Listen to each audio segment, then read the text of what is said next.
خصوصاً دوپہر اور شام کے اوقات میں ملازمت کرنے والی خواتین کو رات گھروں میں واپسی پر بسوں اور منی بسوں کی عدم دستیابی کی وجہ سے رکشوں اور نجی ٹرانسپورٹ سروس میں سفر کرنا پڑتا ہے۔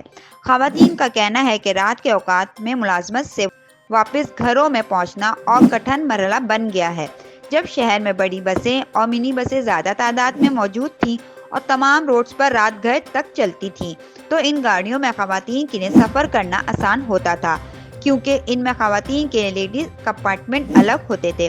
اب خواتین کو آنے جانے میں بہت مشکلات ہیں۔ رات کی وہ بسیں اور منی بسیں بند ہو جاتی ہیں، جس کی وجہ سے خواتین کا سفر کرنا اب آسان نہیں رہا۔ ملازمت پیشہ خواتین کے لیے اپنی ڈیوٹی ختم کرنے کے بعد رات کے اوقات میں گھروں پر واپسی میں کئی مشکلات درپیش ہوتی ہیں۔ ایک جانب بس اسٹاپ پر مردوں کی موجودگی میں ٹرانسپورٹ کا انتظار کرنا اور پھر دوسری جانب ایسی ٹرانسپورٹ کا انتخاب کرنا جس میں خواتین ہو، مشکل ترین مرحلہ ہوتا ہے۔